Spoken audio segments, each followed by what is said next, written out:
Samuel Taylor Coleridge stated, "He who is best prepared can best serve in his moment of inspiration." Thus, student nurses with the best level of readiness possible may become health professionals who can best accommodate the needs of their patients. Good day, I am Jastine Khloe J. Gequillana, and together with me are Maria Krizza and S. Depasucat, via Divy B. Dequinto, Mirela Erika Estrella, and Emrich Angeline B. Garanganao. We are Group 2A of BSN 3D and will be presenting our research study entitled Level of Readiness for Clinical Practice of Nursing Students Amidst the New Normal. Nursing education emphasizes both theoretical lectures and practical skills-based learning. That is, nurses are required to professionally possess not only bedside skills such as medication management, injection administration, and wound care, but also personal skills such as therapeutic communication and counseling. However, according to WHO, the pandemic-related constraints in face-to-face instructor-student interactions and hospital-based patient care options have created considerable hurdles to nursing education in this environment. Nursing schools collaborated to find novel ways to provide clinical and simulation experiences, leading to the development of blended learning, which is used in the classroom, laboratories, and clinical settings to train undergraduate nursing students. It integrates face-to-face and computer-assisted education, incorporates active learning, and increases student involvement in their classes. According to Powers, it is critical to ensure the smooth change and adaptation, especially to those who learned during the course of the epidemic, in order to provide professional and competent skills ready to deliver quality service for the sick. This study aimed to determine the level of readiness for clinical practice of nursing students amidst the new normal in a local university. Specifically, this study sought to answer the following questions. First, what is the profile of nursing students according to age, sex, place of residence, and general weighted average? Second, what is the level of readiness for clinical practice of nursing students as a whole and when grouped according to clinical problem solving, learning techniques, professional identity, and trials and tribulations? And lastly, is there a significant relationship between the level of readiness for clinical practice of nursing students and profiles? Age, sex, place of residence, and general weighted average. The study employed quantitative research, particularly the descriptive research design, which is a technique that attempts to characterize a phenomenon and its characteristics. Observation and survey equipment are widely used to collect data. The participants of the study are the Level 4 nursing students at the local university for the academic year 2022 to 2023, with a total population of 271 students. Using the Sloven's formula, the study's sample size is 162 Level 4 nursing students. Systematic random sampling was used to randomly select the participants to prevent biases and provide equal opportunity for students to participate. The study utilized a standardized instrument, the revised Casey-Fink Readiness for Practice survey consisting of two sections.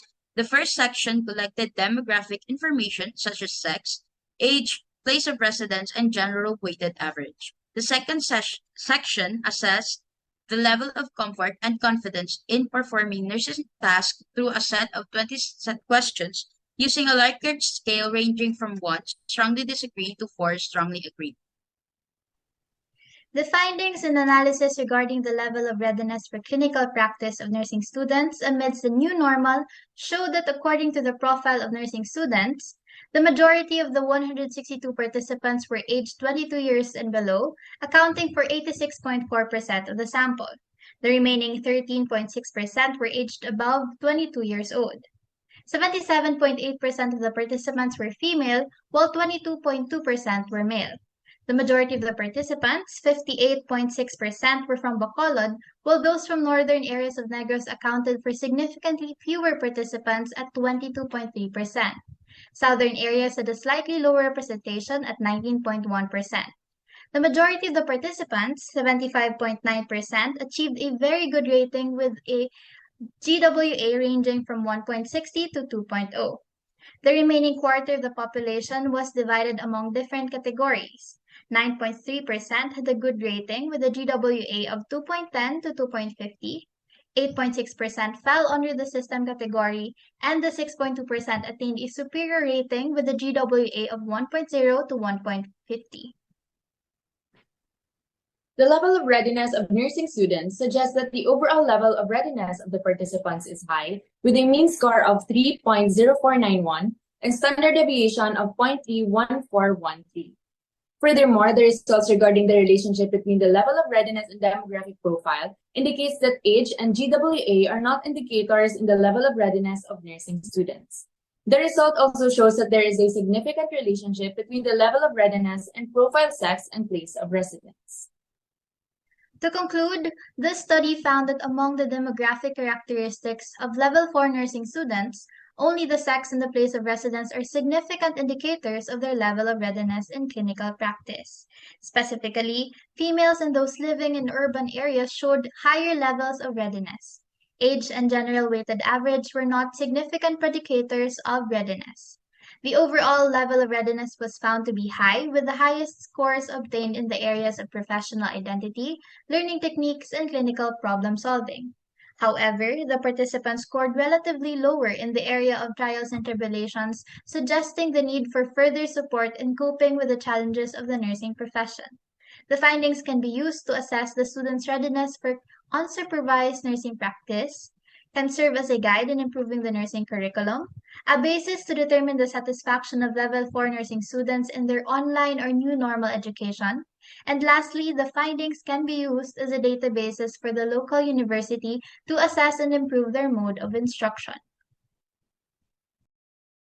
Based on the findings, it is recommended that nursing schools should provide more comprehensive training and feedback to all students, regardless of age and sex, and focus on developing critical thinking and problem-solving skills.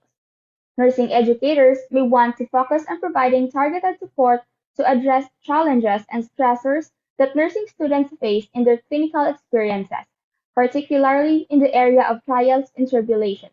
For the future researchers, they must reconsider GPA as a measure of clinical competence, since the general weighted average was not a significant predictor of readiness.